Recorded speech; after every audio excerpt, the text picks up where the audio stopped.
I believe we're live, so let's get going. Welcome, everyone. Wholesale are the biggest issues in hotel distribution. Can I stop OTAs from displaying wholesale rates? Do wholesale pre-buy agreements really work for hotels? Are some of the headlines you can find when searching for hotel wholesale today.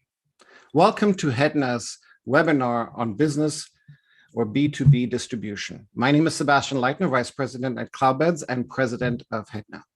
Today, we're taking a step back to discuss why business B2B distribution exists and what problems it helps solve, and how it can deliver critical demand and success to hoteliers. I'm joined by an amazing group of panelists. So without further ado, let me introduce you to our group of panelists. We have Anna, Ben, Christian, and Colin joining us, and I'm asking everyone to quickly unmute your lines and say a few words around what you do, who you are, and where you're joining us from. Why don't we start with you, Anna? All right. Hi, everyone. My name is Anna Tsujihata from Rakuten Travel Exchange. So Rakuten Travel Exchange is a new division we launched within Rakuten Group last year. We are basically doing hotel distribution and is also tech division. So I head the hotel contracting and connectivity side. And yeah, I'm really happy to be here and looking forward to discussing with everyone. Ben, let's go over to you. Thank you. Yes, Ben Thomas here. I'm based in Frankfurt in Germany. So I head the commercial functions of Penta Hotels. We're a European and Asian chain of hotels with 23 operating hotels. And yeah, really great to be here. Colin? Hi, everyone. My name is Colin Jones. I'm with Accor Hotels in the North and Central America region, and I cover 54 hotels in Canada, Mexico, and Caribbean. Great to be here. Excellent. And Christian, last but not least. Yeah, good morning, afternoon, evening, wherever you're joining from. I'm Christian Duran. I'm a Senior Vice President with the Expedia Group, and I'm in our B2B division on the Expedia Partner Solutions.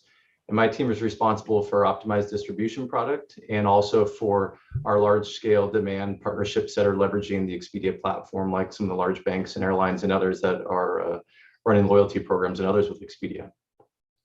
Excellent.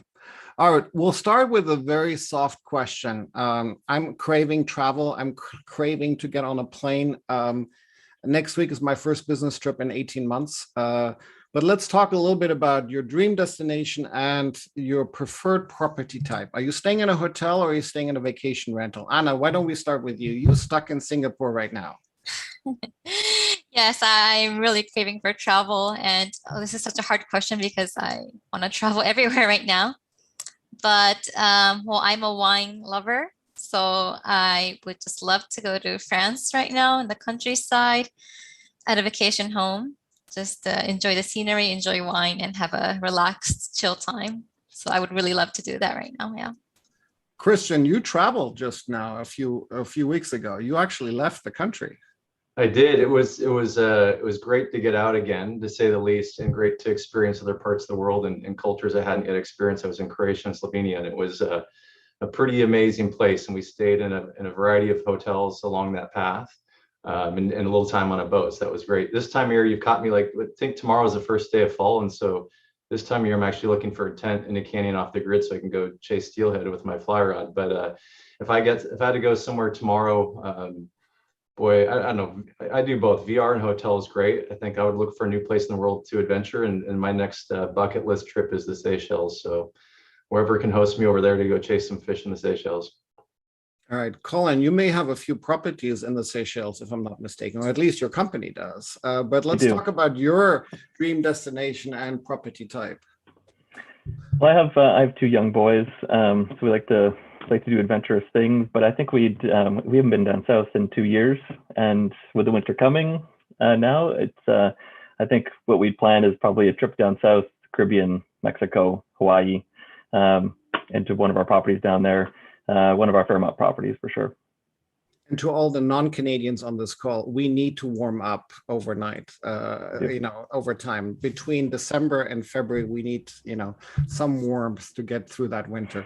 Ben, let's talk about you, dream destination and property types. Yeah, so I've been lucky to travel through Europe.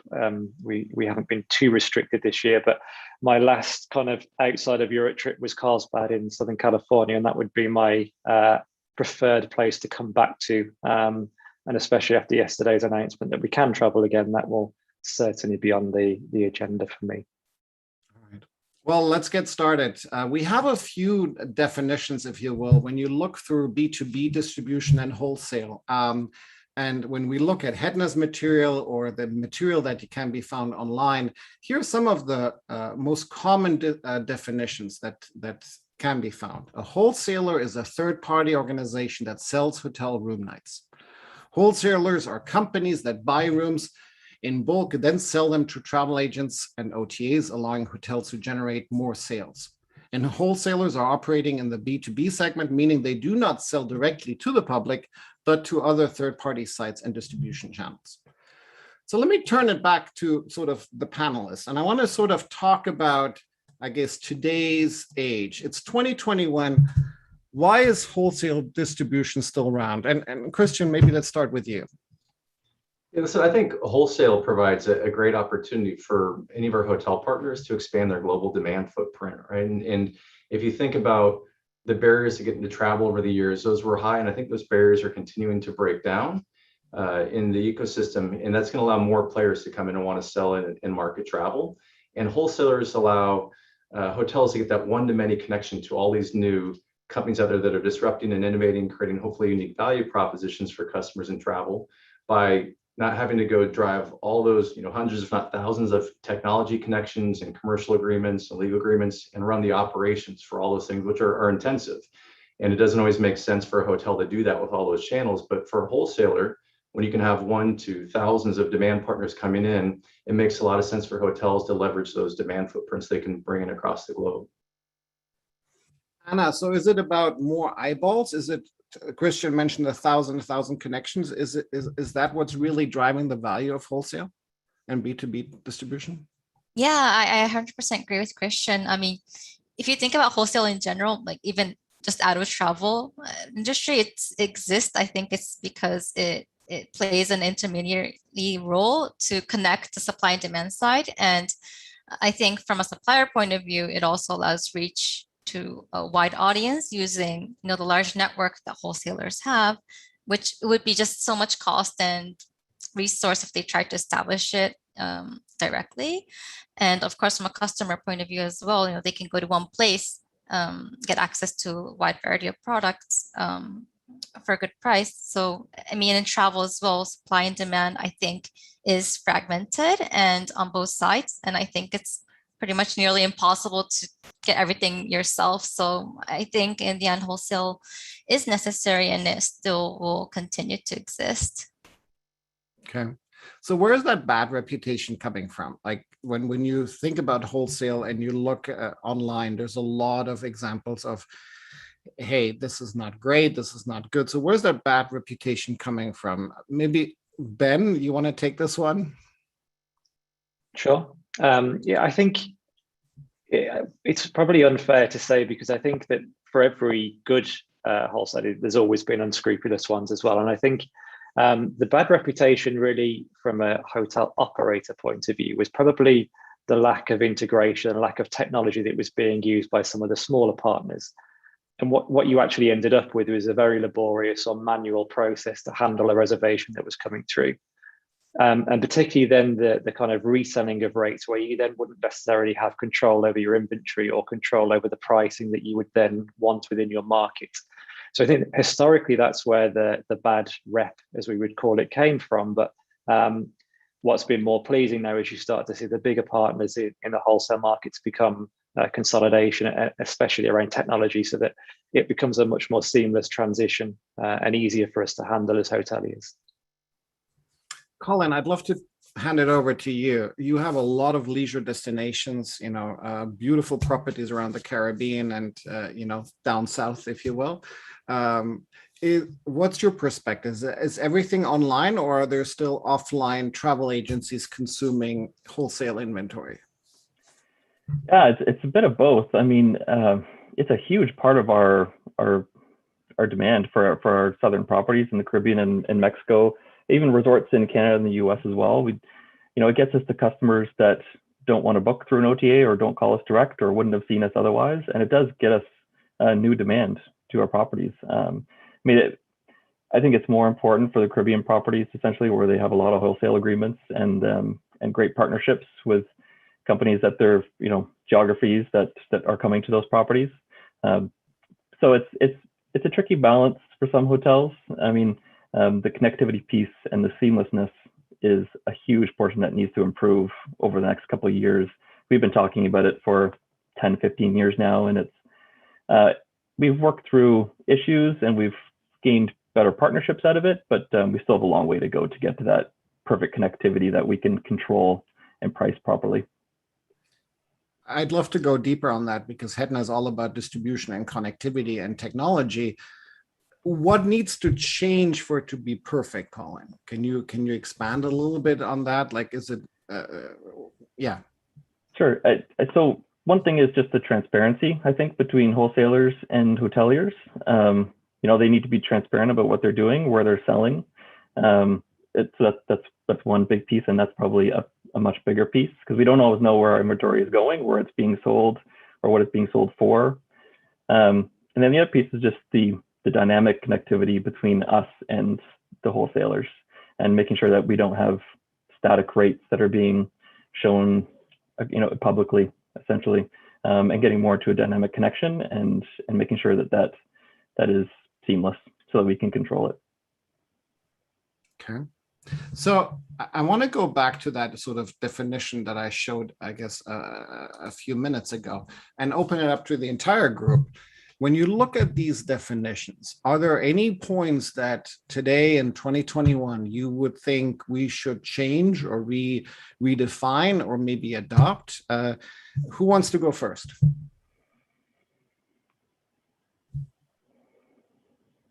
In terms of definition, Sebastian, I think one of the things that seems to be changing, I'd be curious for Colin and Ben's feedback, is the buying in bulk and the upfront, right? Is that creating the true marketplace and dynamism needed to make sure you're getting your inventory into the hands of the right demand channels and at the right price, the right time? I think there was benefits of doing that in the past, where you could get some guarantees what was sold through. But with connectivity and all these new demand channels being able to be plugged in more easily, can hotels now benefit from a real-time marketplace that didn't exist before when it was more static? And so I think that buying in bulk and like being limited to travel agents and OTAs is going to continue to change. If you think about the other demand channels out there, like loyalty players, for example, wholesalers or redistributors play a really big role in getting you access to audiences that maybe live in a walled garden with a unique currency that can only be spent in that environment. And so if you don't participate with that player, for example, you might not show up on one of the largest credit card loyalty programs to have somebody transact with a currency that is loyalty points, and the only place that can have it. And so if you don't exist there, your competition is going to be taking those room nights, because that's the only way the customer will buy. All right. Well, Ben, Colin, partners still buying in bulk? Yeah, we don't do a lot of bulk agreements. There is, during low demand or soft demand times, there might be a need for bulk agreements, but typically a lot of our hotels are running high occupancies and have longer peak seasons that buying in bulk just doesn't work for us. That's not kind of maximizing our assets. So we typically could have some of those agreements in low demand times, but typically try to stay away from it. I don't know if I'd add anything to that, but Ben, do you do the same thing? Yeah, we certainly, obviously during COVID times when demand was really quite low, then you would look at agreements that maybe we wouldn't have done historically in the past. I think that's the interesting thing, that all of a sudden this is also a leeway for wholesalers to come back into the market again, particularly we're now looking at pieces of business that maybe in 2019 and pre that we definitely wouldn't have said that there's certain channels we would open. But now we're back open and kind of having those conversations about what restrictions should be in place. But certainly the preference would normally be on kind of freestyle, and more importantly, to have direct connectivity, both on pricing and real-time availability. And I think even as far as 2019 and 2020, we still had some wholesalers that perhaps weren't as willing to be to invest in technology, where we would still need to send faxes to close hotels out. And then it really creates this laborsome process. So automatically the revenue teams would be like, I just don't want to have to deal with this, therefore I'll just restrict. So I think it's really important that the fact that technology is probably the driving force for wholesalers moving forward. It has to be. So Ben, would you make any changes to this definition? No. Well, I think it would be more of a case of saying that can bulk buy, but actually I don't necessarily see that would be the key driving force going forward. I think for most hotels, but in my opinion, I think it would be less on bulk buying, more on dynamic distribution between partners. Yeah. I want to pick up on something that Christian said, which I thought was very interesting around the channels that are consuming the inventory, and maybe turn it over to Anna. Who are the channels? Who are the business partners, the B2B segments that are utilizing this wholesale inventory? Can you maybe start expanding on that a little bit? Yeah, sure. So, well, I think the world is a big place. So even if you wanted to handle everything on your own, it's quite difficult. And I think even the really large enough players, even to my knowledge, is buying from others. So for example, I mean, we've partnered with online travel agents, offline travel agents, I don't know, airlines, app-only players. I think basically every type of partner out there that's selling hotels. So even if it's just buying maybe 10% of their portfolio from wholesalers or buying the entire portfolio, I feel like it's mostly everyone who is still relying on wholesale inventory to some extent. Christian, anyone you would add? I think Anna hit it well. I think the big banks, there's non-endemic to travel, I think, as a demand footprint that maybe hotels wouldn't typically be going after. That includes like banks or large membership groups, or even affiliate channels that can add value, for sites that can drive traffic back in. But there's really anybody that wants to get access to the hotel inventory supply. Again, there's always been that big barrier to entry where you need to have a multi-thousand person team to go contract hundreds of thousands of hotels, which isn't an easy thing to do. And by going through a redistributor wholesaler, you enable the demand channels to get access to all that supply, which means more and more players can get in, whether it be travel, OTAs, tour operators, et cetera, the ones that were listed. But anybody, I think those walls are going to come down more in the future, and you'll be seeing other players still travel that historically hadn't. I want to pull in a different perspective. Thank you, Christian. And turn over the microphone to Hyperguest. They're new entrants. They're building a B2B platform, if you will. And I've asked them, they recently joined the Hetna community. I've asked them to provide feedback on what they think is changing in the B2B distribution space. Let me see if this is working and the video is actually running. So bear with me for a second. First, reduce margin. Too many intermediaries layers in the booking process. Second, obsolete integrations that cause frictions in the data and content flow. 3, loss of control. Lack of transparency generates leakages. So as far as distribution is concerned, where are we going? The Open API marketplace is the answer. Distribution 2.0 is the new way to go.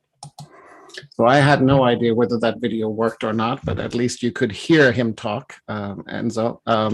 And what was interesting was him talking about control, right? And I want to pick that specific question up. When engaging with B2B platform, can a hotelier control where his inventory is distributed to? Before we turn it to Christian and Anna, I want to get Colin's and Ben's perspective. Are you in control? Sometimes, yes, and sometimes no. I mean, depending on who the partner is, it can definitely be out in public and all over the place. Bit of a whack-a-mole type situation where we're catching different channels and different static rates floating around. And then sometimes a lot of partners that we work with are very honest about where they're selling it and how they're selling it, and we have no issues at all. So it's a bit of two different worlds there for us. And maybe as a follow-up question to Ben, and let's be a bit more specific, can you control whether your inventory is packaged or, let's say, fenced to a specific audience? No, I think we've had some challenges with that, particularly with a change in business mix for us. So obviously we had more of a leisure focus than perhaps we would have had currently. And actually we found operators would then package up, and that's where we started to lose some control, because not only on the pricing, but also on the type of package that was being offered, or perhaps the type of activity that could have been bundled in. We also need to make sure it's a good fit for our brand representation, particularly in the market. And we kind of spend a lot of time looking at what our brand values are. And if we find operators that would then perhaps be packaging us with something else that wouldn't really be fitting for the brand, then I think that's where we have more of a control issue, and where we'd really want to try and take some ownership back of those. Control comes in various forms. So we have controls on whether this inventory is distributed to, but then there's also the control of the actual price point, right? The ability to revenue manage potentially. I would love to turn it over to Anna and Christian, because you're powered by an API infrastructure, right? Everything is live, everything is in real time. This inventory is completely revenue managed. Is that fair? So in our world, we actually use sell rates. So when you say revenue managed, we make sure that one of the things that we provide in our redistribution is to make sure that the sell rate a partner takes is the sell rate that was given to us from the hotel versus a net rate. And that helps kind of manage supply pricing and compliance a lot more effectively than typically you might have in a net rate environment. One of the things we do when we onboard partners is we go and test their site and how they're using those channels to make sure pricing is done in accordance with those sell rates. Now, and if you don't comply, we have teams that manage this and do test bookings and evaluate sites all the time. One of the things that we try to go do, and when we're really driving with our optimized distribution, is to have that supply compliance to ensure that everybody's adhering to it. And if not, we go and work with our partners to adjust that.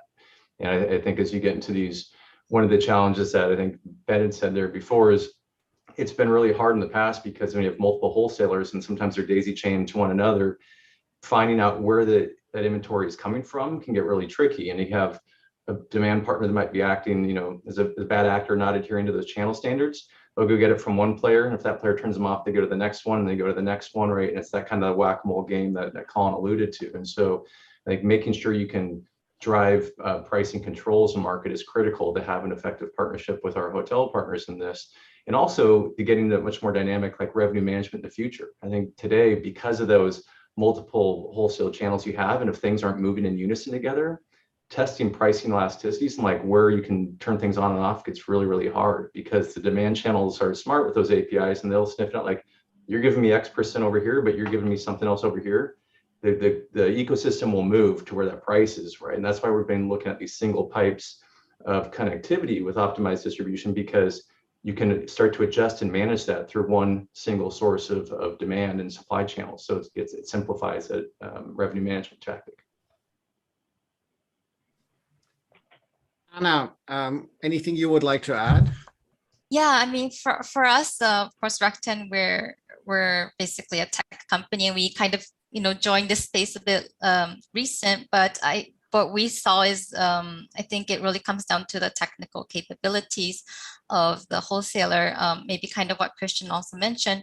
But for example, when we were talking to a large hotel group who was about wholesale distribution, they were mentioning how they don't know how the rates are passed downstream to the other clients.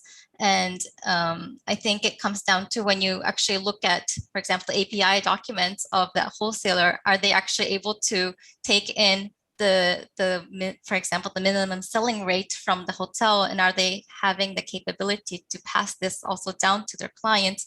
And we've seen, we work with also wholesalers, so we've seen, well, some can, but many also cannot even take this information and pass it down. So from our side, what we've done is trying to kind of have this function of first of all being able to get this information from the hotels, and then also enforcing these this rates or minimum selling price to our clients, and making sure they also validate and they actually accept they acknowledge these rates, so that we can also police them. So kind of, I think having that technical capability and having these processes to be able to monitor, I think will make a really huge difference.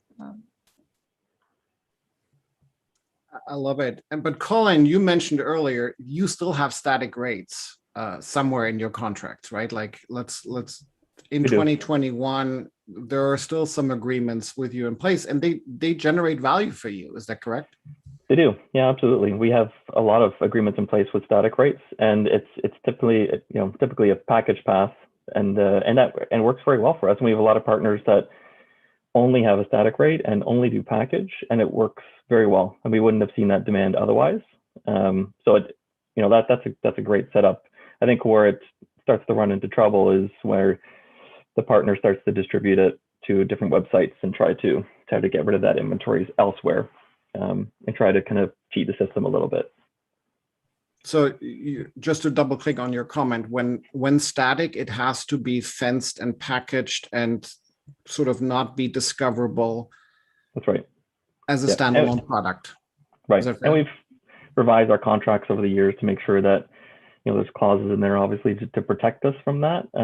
But it still happens, and we go out and regularly catch them. I mean, there's a big business in just trying to catch these with rate shopping services and test bookings and this kind of thing. It's created another opportunity for some companies to make some money. And Ben, did I hear you correctly saying earlier that you were still receiving faxes, or has that stopped now? Just curious. It stopped in 2020, but it's still 2020. Okay. It was still, and I think that's where. But actually, I looked at it more of as perhaps some of the unscrupulous partners that are actually using it as a way to just accept bookings because they know that we wouldn't necessarily be able to handle faxes in the situation. We didn't have fax machines. And the wholesaler was saying, well, we sent the booking through, we sent it by fax, and we don't have a fax machine. We turned that off in the early 2000s. So it was more a case of they are starting to, but I think that was the key part that I think that we also, it has to be a two-way trust relationship. The same with any partner that we want to work with. It's, let's be honest with one another, who the customer is, where is it coming from? We're both in for the same gain here. We need wholesalers to deliver business for us, and they need hotels in order to supply that customer demand. And I think just transparency between the two partners is always the best way. I want to turn the microphone over to Mendel, who provided his vision of the future when it comes to distribution and B2B distribution, and share with you what he had to say about. Let me make sure that this is working. The pandemic actually accelerated the innovation within B2B distribution into a transparent API economy, where travel sellers directly connect via an API to the reservation system of a hotel, and have the ability to sell the inventory of the hotel directly and accept payments all through a single API. Just like sending a message with Twilio or accepting payments with Stripe. That will be the future of B2B distribution within the hospitality industry. So I guess in short, no more faxes, right? Like everything is an API, everything is dynamic, bearing a few contracts that Colin still has in a fairly offline environment, if you will.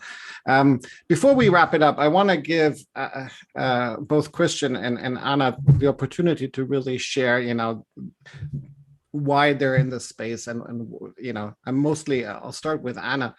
And really, Rakuten, you're doing many things. I'm curious what has triggered the motivation of Rakuten starting, I guess, a travel exchange product, a B2B platform in the middle of a pandemic. Why now, Anna? Yes, I get asked that a lot.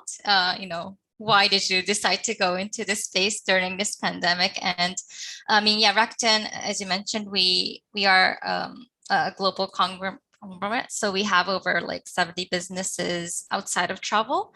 And we've always been in the travel space, but just an OTA, which we've already been running for 20 years. But I think we've always had the ambition to grow our business. But when the kind of pandemic hit, we really saw the landscape change. And I think it really got us thinking where we want to see ourselves in the long term. And I think it was a logical decision for us because, I mean, due to some factors. So one, through other businesses, we already have the global reach. We have operations globally, and we were already working with hotels in various regions. And I think second point is, well, thanks to the diverse businesses we had, we were able to stay like financially stable or even grow during this, COVID times. And I think it allowed us to invest in new businesses. But I think this pandemic kind of really showed the importance of being like financially reliable, because I think these partners are able to view the business in the long term. And I think these partners can align with the hotel's needs, because in the end, the relationship has to be sustainable, and you want to work with a trustworthy partner to deliver the best for the guests. So I think it made just sense for us to join this space. And on top, as I mentioned, we're just a pure tech company, and we've always expanded our services in different industries with tech innovation. So I think we believe we can contribute to this space with our tech capabilities as well. So yeah, I mean, we've just joined, but I think we can also play a big part. And Christian, over to you. I want to pick up on something that Anna said, changes in distribution, right? Like this pandemic has caused a lot of things to go differently than before. Can you expand on that and maybe also share, what incrementality you bring to hoteliers? Yeah, and I think in terms of changes in distribution, one of it's just going to be the change in reputation, right? I think, like you said, there's been some bad reputations in the past, and changing a bad reputation is easy to do if you do the right thing for your partners in the ecosystem. That's really what we're trying to strive to do right now. And the starting place is good is that we've got connectivity with Ben and Colin and all their hotels and others. And so we can start from there to simplify where we move forward on technology. Then if you listen to what the pain points have been here, it's been around control and transparency of inventory and who's getting access to it. And when we, in our optimized distribution program, like incentives are aligned, because in the old world where, again, that bad actor might go from one player to the next player to the next player, if they come through us and violate those channel standards in an agreement we've locked with our partner, then they get cut off. And now they've got nowhere else to get that inventory, right? And so if they lose that inventory, now their customers might come to their site and say, well, I can't get, Collins Hotels at this site. And if they start losing more, there's not anything on the shelf for them to come and buy. So the incentives are getting into a place now where bad actors really will be disciplined per se for not being able to participate in the selling of travel. So that's one of the big things we've changed. And also by doing that, in Meta in particular, where hotels were seeing a lot of their prices undercut by some of these so-called folks not adhering to the channel standards. By removing those players from the system, we've seen really big reductions in meta loss. In our partnership with Marriott that we did with this, they saw an 80% reduction in meta loss, which means you're gonna have more stuff coming direct or through approved or maybe even lower cost channels, which is good for the hotel and a better, consistent experience for customers. The content in wholesale has been really fragmented over the years, meaning as the customer would come in to one site to the next, they might see what was the same property or room look 10 different ways depending on how content was passed through the systems. As we go through these single pipes, we can make sure content is consistently distributed across the ecosystem, so customers have a better experience through those things. We talked about the cost of this, right? How much time can Ben and Colin spend chasing who's doing what and where and trying to sleuth out and be a detective of like who got access to my inventory. By bringing the supply compliance teams and other things, we're removing the time to chase the bad stuff, but also the time to integrate to all these demand channels from an API standpoint. We heard a lot about APIs in your video clips. it's great and dynamic, but it's not free and it's not cheap and it's not easy to manage all those connections, especially if all those connections start to look different. And so the other thing we're trying to help our hotel partners remove and our demand partners remove is all those legal agreements and operational agreements and technical integrations that they would have to do if they're going to all these one-to-ones. So like those are the areas where we're trying to focus right now, and make sure we can give broad global demand in a healthy way to the ecosystem. And when we've done this with, now we've got dozens of partners in the system, we're capturing those demand footprints globally, we're removing the bad actors, we're driving more direct. And we have a lot that we want to unravel here in the future with them to increase that reporting and the fidelity of like, where is this stuff going? How can you do more fencing, right? The question you asked, like, who's getting access to this today? In the future, hotel partners should be able to pick audiences differently and think about them differently and in real time. Today, it's such an all or none binary game. It's like either the wholesale's on or it's off. It should be like, I want this channel on for these hotels now, and these ones off for these hotels now. And tomorrow that might be a different answer depending on what's going on in the ecosystem. But we still move, we talk about faxes here. We're still pretty archaic. We're doing long-term agreements, doing things with big switches, and we can get way more tactical in how we solve for this ecosystem for the right supply and demand connectivity at the end of the day.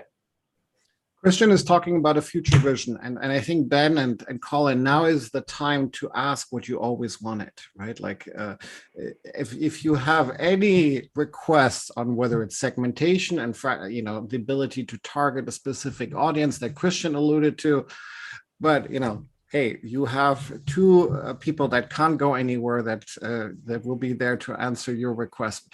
If you had a choice, what would you ask from a B2B partner? Like, what are things that you're still missing that you're looking forward from a B2B partner? Colin, maybe start with you and then switch it over to Ben. Sure. What we're looking for is really abiding by our contract, our rules, our standards. Being transparent about what they're doing with our inventory and reacting to the control of it, or if something does happen, or if there's an infraction, that they're reacting to it quickly and kind of respecting our partnership together. And I think that's fairly basic, something been around for hundreds of years. Just in that rules of a partnership, that you're respecting those standards. And actually, that was one of my questions for Christian, was just there's a great reduction in infractions through Meta for the Marriott deal. And that's amazing to hear. Is Expedia or Rakuten in the environment? Are you able to choose channels that you can actually sell to, and at what rate? Or are you just taking a sell rate and distributing it to all the channels that are connected? We can prevent a partner from participating in Meta if that's like what we needed to do, right? Or especially, and if they do participate in Meta, they've got to do it within the channel standards that we've agreed to with you. And so again, we pass them sell rates versus a net rate. And if we see them violating that, then we'll take action really quickly. We're constantly monitoring that on our own teams and in partnership with you and your teams. I think one of the challenges we've had in the past with again, multiple wholesalers out there is, if not everybody was being enforced, even if you go to ask each wholesaler to abide by these standards, if 9 out of the 10 aren't, and the one good guy is trying to do it, they end up just knocking themselves out of the market, because the demand will just go to the 9 that aren't adhering to it. And so that the incentives weren't aligned. And that's why doing things in unison is critical, but also challenging in the way the landscape is set up today. That's why we think programs like optimized distribution help with that, because you got one throat to choke per se versus dozens out there. And how do you make sure that you can have the right management of those channel standards in market? That's the optimal kind of, that's I think the future of it, and the technology or the RMSs that connect to being able to manage those channels, I think is the future of RM, being able to micromanage each one of those channels properly. But we do find out, I just found out this morning, actually, before this call, there's an OTA that was providing package path rates through different channels, different websites that the hotelier didn't know about. And this is essentially kind of a wholesale type situation, but from an OTA's inventory. So we're constantly finding these issues, and it's really just, again, like a whack-a-mole type situation. So we'll call them out on it, obviously, but and do suspensions, these types of things. But it's really tough to manage, especially while resources are so low right now. Yeah. And I think in a perfect world in the future, the controls for you become more transparent at your fingertips to manage those and to see those channels. but you'll also get insights, because I think there's a lot of perceptions about channels that are good or bad. Like even we've had those, I would say misperceptions in the past of who we're distributing to, but we have a ton of really top tier players that come in with higher ABVs and then longer lengths of stay than many other players in the industry. But we got to figure out how do we change those misperceptions so that we can allow hotels want to participate with us, and then give them access to those controls or insights that say, hey, if you turn this channel off, here's what it might mean to you. Or if you turn it on, conversely, here's what it could mean for you also. And then if you want to have different standards or price points, like how do we manage those things? And so I think the world's going to evolve there, and together we can do that. So it's win-win for the hotel partners and the demand travel partners in there as well. Ben, what's on your wish list from B2B distribution? I think it would be also the communication of where the consumer is from, whether it be particularly from a B2B point of view. Quite often that sort of information is hidden or bundled together amongst other things. So what we found most recently is most corporate clients that we have, or smaller companies really more than anything else, are always asking for a best rate guarantee. So we would have a fixed corporate rate with them, but then if they were to find a rate that was lower elsewhere, we would on occasions agree to match that rate. And what we've actually found at times is that the consumer is now searching across various different platforms to find the best possible rate. And actually, we actually find that it's our customer that's booked via a wholesaler or something else, but actually they've found it cheaper elsewhere. So I think is it a case of, and are there plans to always share the consumer information, both in terms of what business they could be coming from, what partnership you already have with them, and then also, who owns that customer? I think we can both take a share of the customer, absolutely, but I think having that transparency of the communication would always be key. Excellent. Well, look, we're going to approach the end of this webinar, but I want to make a plug for a Hetna conference that is happening in Miami, in Florida, on October 11th and 12th. We'll be continuing the conversation on wholesale and distribution at the conference. Cases are coming down. We're putting all relevant and important safety measures in place to keep you safe. I'd love to see you there in person. I would love to welcome everyone that is part of Hetna in person and really get together to discuss how we can leverage each other to be successful in hospitality and hotel distribution. A lot of emphasis will be on leisure travel in the upcoming 12 months and 15 months, but let's put a blip of corporate travel into sort of the statistics and meet each other in Miami. October 11th and 12th, you can find us on hetna.org, and you can register there. Before we sort of wrap things up, I want to give the opportunity to just have Christian and Anna share their contact details. So let me make sure that Christian, is there anything to add here? This is where you can be found. Yep, this is the best place to find me, and happy to entertain any conversations about what we're thinking of in the redistribution and wholesale space and how we can partner with you to avoid a lot of the challenges that we talked about here today, because that's our goal. I think if we're not helping our hotel partners win, we're not going to be successful in the long term, and I think we can find a lot of incremental value and efficiency for them. So look forward to continuing that evolution with all of you. All right, and Anna, here are your contact details. Yeah, you can also find me on LinkedIn. You can reach out for interest of the B2B side, as I mentioned today.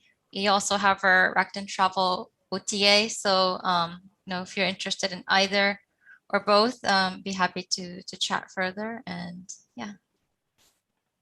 All right. And Colin and Ben, I guess you're on LinkedIn and you're hiring and recruiting for roles in distribution and marketing. So I'm sure that people can find you there. Absolutely. Yep. And I'll wrap it up with the final and last plug. This is our Hetna conference coming up in Miami. Anna, Ben, Colin, Christian, thank you so much for joining us today. It's been really insightful, and it's been a pleasure talking to you. Thank you for sharing your expertise. All the best to you. Stay healthy, stay well, and I look forward to seeing you in person sometime soon. Same to you, Sebastian. Thanks for having us. Thank you. Thank you. Take care. Bye now.